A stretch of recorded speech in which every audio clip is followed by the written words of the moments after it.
right. How are you doing? Well, Matt Lee. how are you? Nice to see Andrea Mitchell here again. Thank you, ma'am. I'm here after a rather big trip. All right, so are we, we're set? Everybody good? Great. So I'm going to start with a little bit of a statement here today. Welcome aboard, everyone. Nadia, nice to see you. During my first briefing, I said that under President Trump, peace through strength is back. That was clear from day one under this administration. The 11 days since my first briefing have further proven it. In an important advancement for peace, America's top diplomat, Secretary Marco Rubio, and National Security Advisor Mike Waltz traveled to Jeddah, Saudi Arabia, to meet with the Ukrainian delegation. As a result, Ukraine expressed readiness to accept the U.S. proposal to enact an immediate interim 30-day ceasefire to the Russia-Ukraine conflict. The ball is now in Russia's court, and even more advances have been made after Envoy Witkoff's visit there as well. Following this historic meeting, Secretary Rubio traveled to the G7 in Canada, where our partners expressed support for a swift end and a durable end to this conflict. And as we pursued peace, our nation also showed strength. Under the President's direction, this administration invoked the Alien Enemies Act of 1798 to initiate the removal of hundreds of dangerous members of the Tren de Aragua, a vicious, violent foreign terrorist organization, which has been threatening our nation, conducting irregular warfare, and terrorizing Americans. We express our sincere gratitude to President Bukele of El Salvador for playing a pivotal role in this transfer. As Secretary Rubio said, once again, President Bukele has shown he is not only the strongest security leader in our region, he is also a great friend of the United States. In our fight against terrorists, President Trump ordered the launch of decisive and powerful U.S. military deterrence operations against the Iranian-backed Houthi terrorists in Yemen. Following the strikes, Secretary Rubio noted that the President, quote, sent a powerful and clear message. These attacks on U.S. vessels and global shipping must stop, and we will hold you accountable. We will protect our people and freedom of navigation. In furtherance of President Trump's maximum pressure policy on the Iranian regime, last week the State Department announced sanctions on Iran's oil minister and shadow fleet that facilitates Iran's illicit crude oil trade. These actions were taken to stop the flow of revenue to the Iranian regime that uses to fuel conflict in the Middle East, advances its nuclear program, and supports its terrorist proxies. In addition, the State Department will consider revoking the visas of foreigners who have supported Hamas and unleashed anti-Semitic harassment, intimidation, vandalism, and violence on America's college campuses. As Secretary Rubio said on March 6th, those who support designated terrorist organizations, including Hamas, threaten U.S. national security. And we intend to use the Department's broad authority to revoke visas when information comes to light indicating a visa holder may be inadmissible or ineligible under U.S. immigration law. Here's the bottom line. Secretary Rubio's State Department remains committed to advancing the national interests of the United States. Peace through strength is back. Not that we have a lot of things to discuss, and I see it all on your faces, but it is good to be back. I've been away for, 10 days now or so, but I'm looking forward to answering your questions. We will begin again with Matt Lee. Thank you, Tammy. I had three processy kind of questions, but for the sake of my colleagues, and I know there's a lot to ask, I'll break it down to two. They'll be very brief. All right. One, on the South African ambassador who the Secretary declared PNG on Friday. Sure. The South Africans seem to be a little bit miffed that they learned about this from a X post, and I understand there was a meeting at which a formal diplomatic note explaining this was handed over. Can you, what day was that, the meeting? Well, it was the same day of Friday. The announcement, yes. So after Secretary Rubio made his decision, our senior level diplomats convoked the South African embassy staff for an in-person meeting at the State Department. At this meeting, our officials delivered the official notification of Ambassador Rasool's persona non grata status and it was done. Okay, and I understand that his privileges and immunities expire today, and then he has to leave by Friday? That's right. So he has for these 3 days that passed, he's had his privileges, but those did expire today, and he has technically it's a week from the notice, and so that expires now on Friday. Okay. He'll need to be out of the country. Okay, and then my second one is what you mentioned before on the AEA, the Alien Enemies Act. As you know, as this building certainly knows, there are several provisions that or several criteria that have to be met in order to invoke this. One is there being a declaration of war with the country in which this force is from, or that the invasion or incursion, or however you want to call it, is being orchestrated or influenced by a sovereign state. Does the U.S. now regard Nicolas Maduro as the legitimate head of state of Venezuela? And secondly, if you do, or even if you don't, are Maduro and the state of Venezuela now covered by the Foreign Sovereign Immunities Act? You know, just before I came up here, my colleague, Caroline Levitt, had a great deal to say about this. This belongs at the White House. This is a dynamic that's happening out of the White House. This is a legal. Well, but I also, in addition to that fact of referring you back to the White House and to DHS regarding this, this is in the courts. And as you know, I'm not going to pontificate on or guess or muse about what's going on with the courts at this point. So clearly the White House has been very transparent. Caroline was very clear this afternoon about their approach. Clearly, they feel that this is something they want to litigate, and they're going to. And for the good of the American public, it's an important thing to do. Everything we know that the Trump administration is doing, certainly President Trump himself and his team, is in the interest of the United States. I understand that. And that's why he was elected. People are excited about the nature of the actions that we're taking swiftly. And this is one of them, and we will see it play out in court, and that's the extent of what my question is not about. So now there's a third section. I thought you said you were going to forego the third part. No, I'd just like to have an answer to the first question. Does the U.S. consider Nicolas Maduro to be the I'm not going to discuss with you again a national issue that belongs both with the White House and the Secretary himself, so I'm not going to be able to remark on that. All right. Based on the same dynamic here, I guess, for the Americas, the situation, Andrea Mitchell, please. This is related to the immigration issue. Sure. And peace through strength. Sure.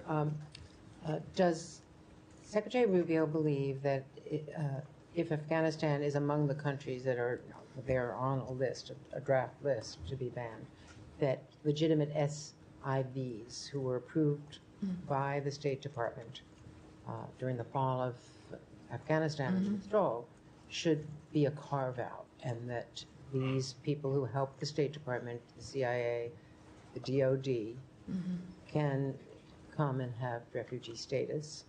And I do have a follow-up. Well, first of all, there is no list. What people are looking at over these last several days is not a list that exists here that is being acted on. There is a review, as we know through the President's executive order, for us to look at the nature of what's going to help keep America safer in dealing with the issue of visas and who's allowed into the country. But what has been touted as something that is an item through the State Department, it just simply isn't the case. So the premise, I have to say, I certainly can't speak to because it's not accurate.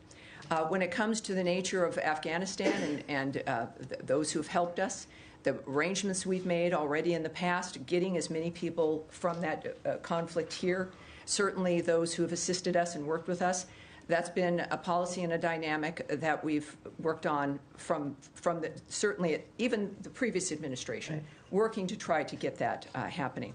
So that's not something that is certainly I can talk about regarding something that doesn't exist, but certainly when that review is done, we'll have something that we can discuss. Okay, then let me ask you also about your view, the Secretary's view, about the legality of a foreign country holding an American citizen from Iowa who has not been charged with any crime and holding his passport and not permitting him to return home in the case of what's happening in Punta Cana and the Dominican Republic, where this young man and his family and his lawyers say that he has not been permitted to leave the Dominican Republic, that he has been a cooperating witness, he's not charged with any crime. Does the State Department have any view about the rights of that U.S. citizen? Well, I think what's appropriate here is for me to not to, this is unfortunately the nature of the State Department and what we do. When it comes to diplomatic efforts, whether they exist or not, the nature of legal frameworks for individuals, the privacy issues involved, that's not something I can get into any detail about. He has spoken publicly, and his family have. Does he have consular access? Well, that's his. I think all of us have a right to speak and to be known, but we have a standard and a protocol here that we won't discuss a private situation, a private case. Certainly, when it comes to diplomacy, diplomatic relationships between one country and another, I'm not going to go into those details. All right, Sean. Thanks. Can I go back to South Africa, the ambassador? Sure. The secretary, of course, had his ex posted on Friday. Can you explain a little bit the reasons? It's quite an extraordinary step. I was looking back. I mean, if I'm not mistaken, even in the height of tensions with Russia, there was no expulsion of the ambassador and no PNG there. What is it? I mean, essentially, this is remarks that the ambassador made at a think tank or at a conference that were critical. What I'm getting at is, should other ambassadors be on alert? Can they not criticize President Trump without fear of being expelled? Well, I think it's not about criticism. This was the equation of the president and the country with white supremacy. It was an allegation that casts such an awful light on the nature of the country, on individuals. It is. I mean, if we don't have a standard about the nature of someone who is in this country, who is supposed to be a diplomat to help facilitate the relationship between two countries, and that this is the standard of it, you know, we deserve better. We've had a decent level of diplomacy with South Africa. There are some challenges, but you want people in each embassy who can actually facilitate a relationship. And these remarks were unacceptable to the United States, not just to the president, but to every American. They were pretty much obscene when it came to the nature of what was alleged. So that is, I think, at the very least, what we should expect is a standard of some respect, basic, low-level respect, if you're in a position that is going to help facilitate any kind of diplomatic relationship with another country. This particular individual certainly didn't meet that standard, and it is a message to people of what America expects, what the president expects, what the Secretary of State expects, what this whole administration expects when it comes to treatment of the nation itself and as a result of the people in this country. And so that's why it was done. Sure. Could just expand on that. South Africa today said that it wants to have a better relationship with the United States. Are you open to that? I mean, there's been other, the Secretary of State aware from the G20. Are you of the view that South Africa can report the relationship despite the criticism that's come from this building? Well, I think both the President and the Secretary of State have made it clear what the problems are and what they have an issue with when it comes to South Africa.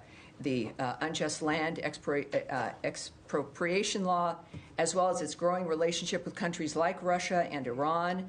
That's what prompted the serious review of our South Africa policy, which continues to be underway. They have taken also, the South African government, aggressive positions toward the United States and its allies, including accusing Israel, not Hamas, of genocide in the International Court of Justice, and reinvigorating its relationship with Iran to develop commercial, military, and nuclear arrangements. So this isn't one just of demeanor or decorum, however they add into it. This is a matter of a nation that is, we've again made it very clear, taking steps that are not in the best interest of providing a safe, secure, more prosperous America, let alone world, when it comes to the decisions they're making. So all of this is under review, but obviously part of it is, within the diplomacy of it, is to encourage a change in policy and posture. Of course that would be the point. The point is to encourage a change. What I've seen with the trips we've made with the diplomatic adventures, of course, as well as the G7 summit in Canada, is the nature of the Secretary of State is to make things better for people. It is not to punish or to target people or countries. It's the nature of changing policy and creating better environments for all of us. And I've seen that in motion in every dynamic. And that's the case here with South Africa as well. Nadia, yes. Thank you so much, Tammy. Good to see you. I have a couple of questions. On Yemen first, what is the U.S. strategy regarding Yemen? Is it degrading the capabilities of the Houthis that they don't pose a threat to U.S. interests, or is it destroying them completely? Because there's conflicting statements from U.S. officials saying, like, we're not going to interfere with the civil war in Yemen. Well, what we've seen, of course, in the past when it comes to the Houthis, it was a tit-for-tat strike. If the Houthis would be sending missiles or attacking both commercial and military ships, what the previous administration did is they would do one strike as a tit-for-tat dynamic. What's happening now is a complete shift when it comes to the nature of why it's going on, which is to stop the assault on the maritime traffic in that area. And up to this point, there's about 174 attacks on American naval ships, which is an extraordinary number of attacks. And this isn't a situation that should be managed. It has to stop. So the message to the Houthis is, if this will end when you end the attack on both commercial and military ships in that region. So it's a maritime issue, and it's meant to completely change the posture of the Houthis, and of course, in a conjunction in that dynamic with Iran, that the days of pinprick responses where we allow that to occur is over. That's, I think, a pretty clear statement from the administration as a whole as well. And on the visa thing, just The visa, quickly, sure. is the area clear when it comes to revoking visas for foreign students? Are you revoking visas for students who clearly support Hamas and shows literature that's supporting Hamas, or is it also include students who support Palestine or the free, they say the freedom of the Palestinians, or showing sympathy with civilians in Gaza? Is that area very clear?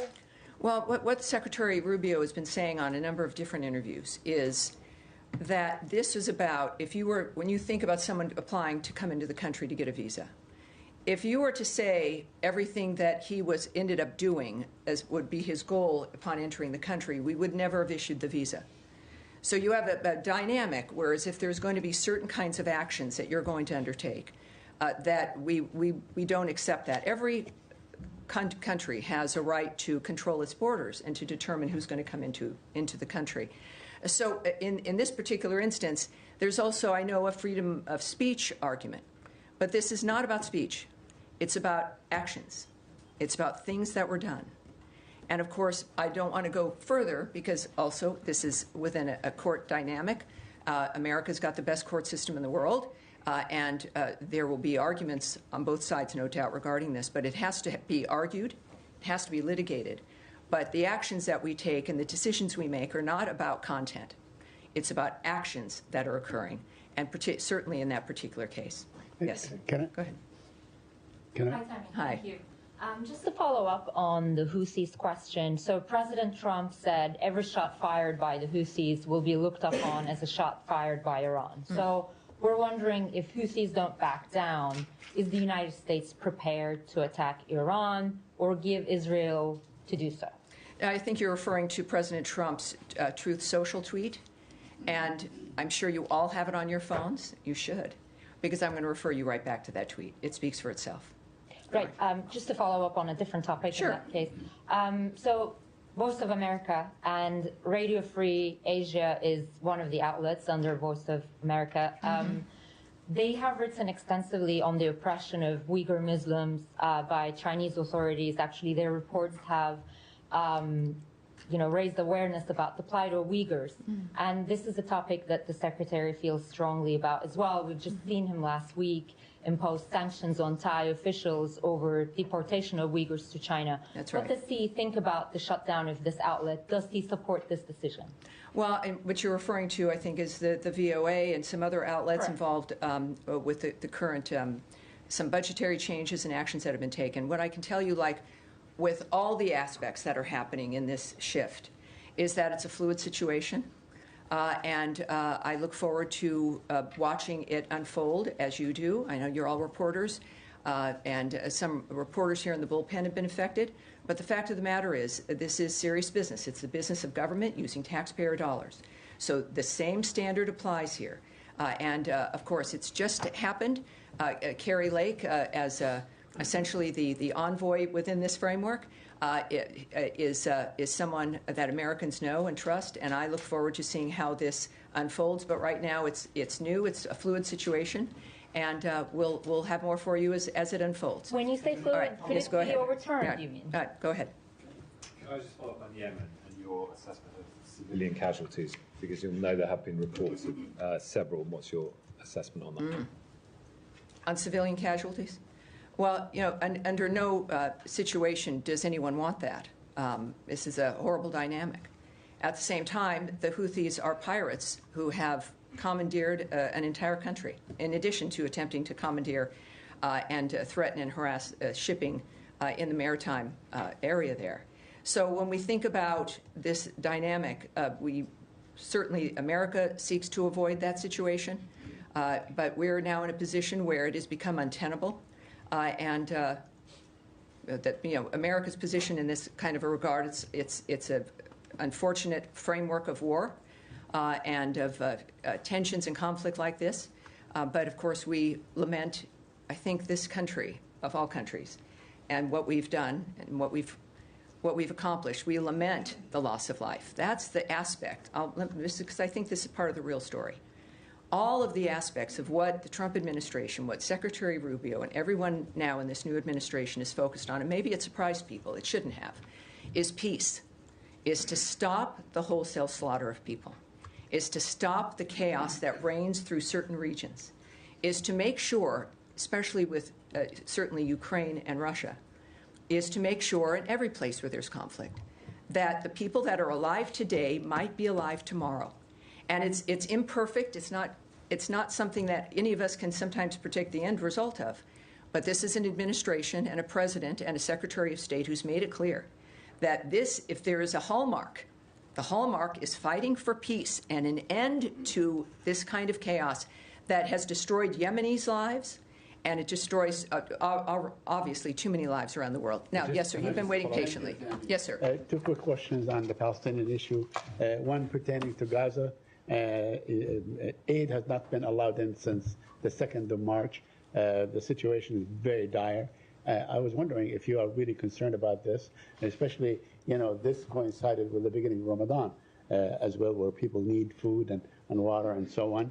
I mean, is starvation used as a method to pressure people? Isn't that a war crime of some sort internationally? Well, for the horrible suffering of the Gazan people, we know where that sits. It sits with Hamas. We know that within the ceasefire, and why we fight for the ceasefire and want it to continue, is in fact to make sure that food and aid is moved into that region. The United States has led the way in that regard. We also know that at this point, when it comes to the nature of what Envoy Witkoff has worked on and what all of us still focus on, is in fact what your concern is. Making sure that there's a situation on the ground that allows food to get to the people who need it, that allows aid to move through to the people who have been suffering because of the choices that Hamas has made throughout the years. And that is what we continue to work on. So everyone, certainly it's a concern, and that is why we continue to work to make sure that aid can get to the people who need it. Yes, sir. Go ahead. Follow up? Yeah.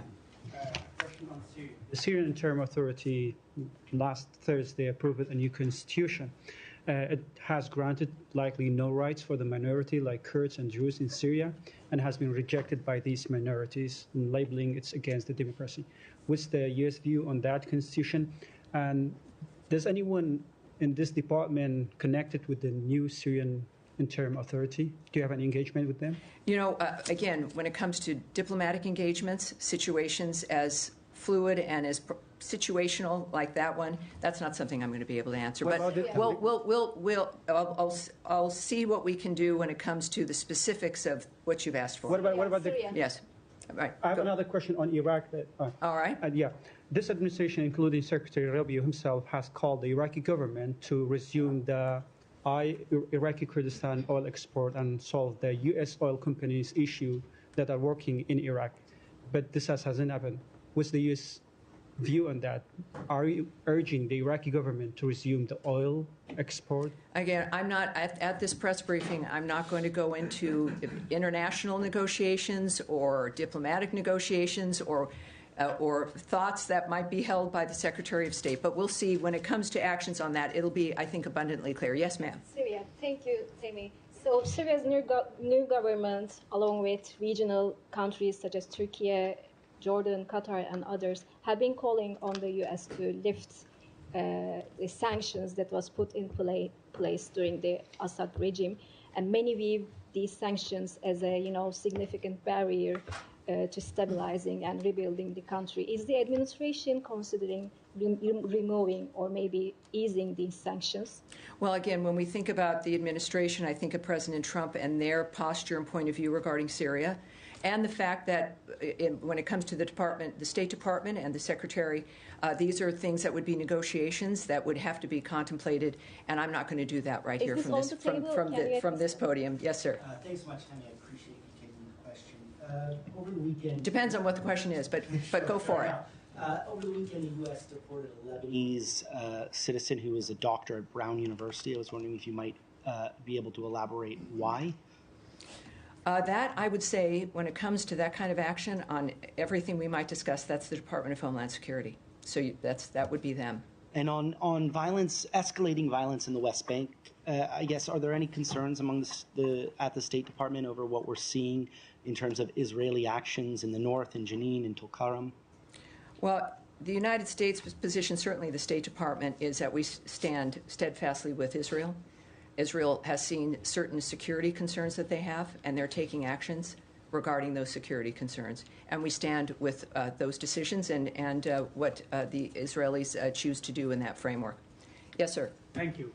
Two questions. Changing subject to South Asia. A few days before the elections, President Trump, then as a candidate, had spoken about, expressed concern about attacks on the Hindus in Bangladesh.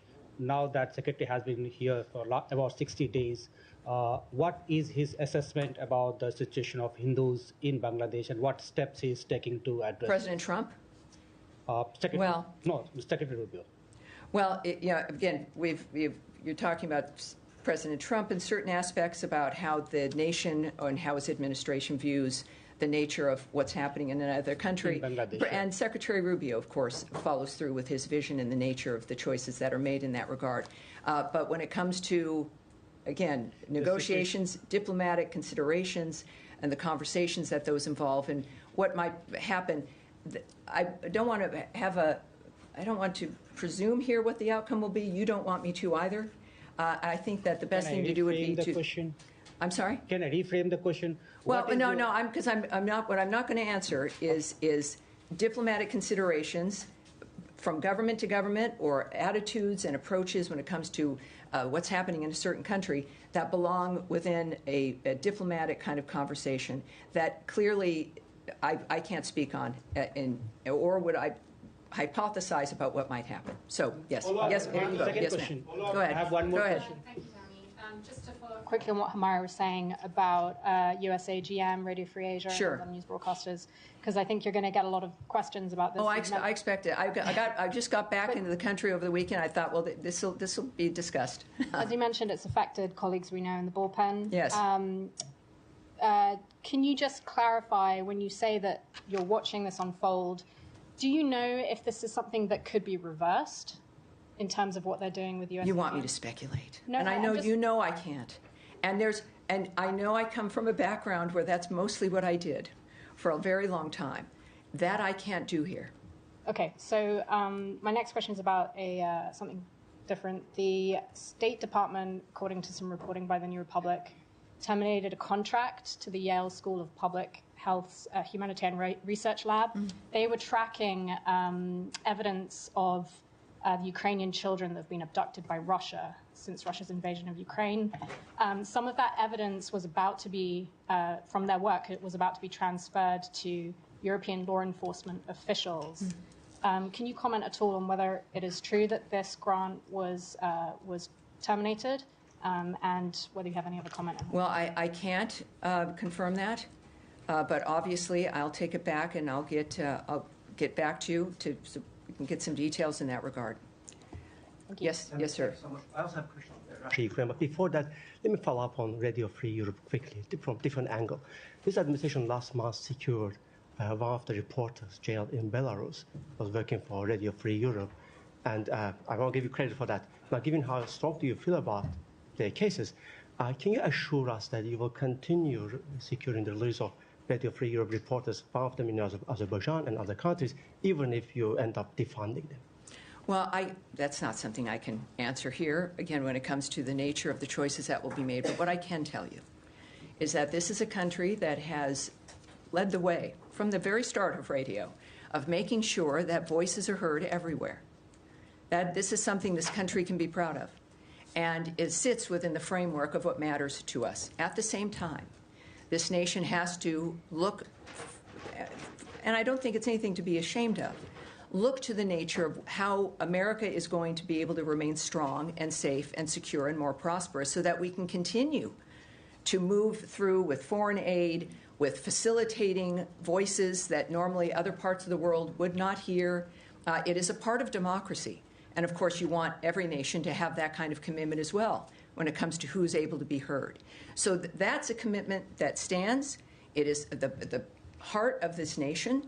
And certainly that's not going to be ending. The framework of certain things might change, or how we facilitate them, but certainly not that commitment. And I think we've done a good job of that, and we should all be proud of it as well. My How are we second doing? question, on Russia-Ukraine, I was going, actually, that was my original question. Well, I've clearly lost the bucket of issues here as we've gone from a few things back. But go ahead. On reports that the United States pulled back from international group investigating Russian crimes.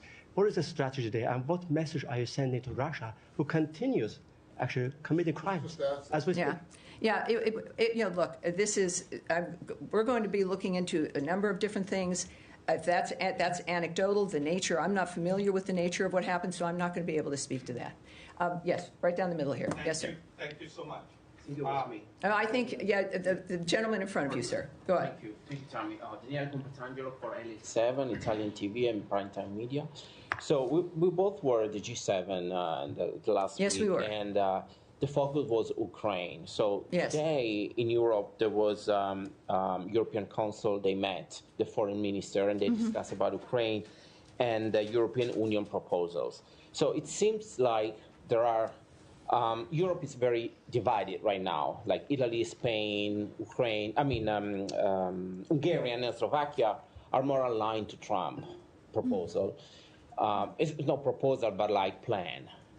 And the other ones, more lefties, are like want to keep giving military aids to Ukraine. So, what do you, as a State Department, how do you guys will interact with the European right now? Are we going to go for the Trump plans or the European ones? I think we're going to go with the Marco Rubio approach, which is to talk to everybody, which is to put out the new ideas, which is to argue for them on the merits of those ideas. That's what happened at the G7.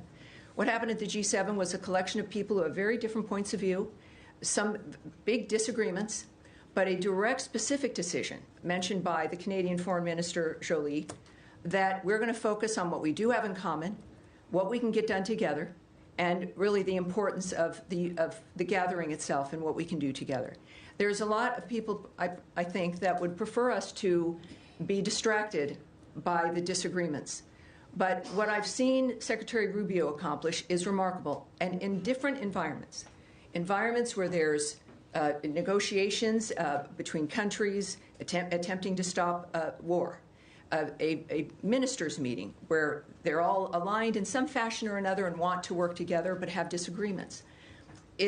I can say this, fortunately, having been there, is that it's been his voice, and I'm proud as an American that it happens to be the American Secretary of State. It's his voice that has brought conversations together, that has brought groups of people together. And we know this is why you need a State Department and why you need diplomats, because everybody's going to have different ideas. Everybody's going to think there's a better way, and we all have investments in the nature of the outcome. America is the strongest country in the world for a reason. All the combination of things we do, but mostly because we are a nation of merit and arguments and speech and the ability for people to be heard and for all of us to have an open mind. That is what Marco Rubio brings to this debate, especially in Europe where there are disagreements. We will, and he expects to, win people over based on the merits of the arguments that we continue to make every day. And I'm going to leave it there, everyone. I'll see you Wednesday and Friday this week if you didn't get enough. There'll be more to talk about. Thank you, everyone. I appreciate it. Have a great day.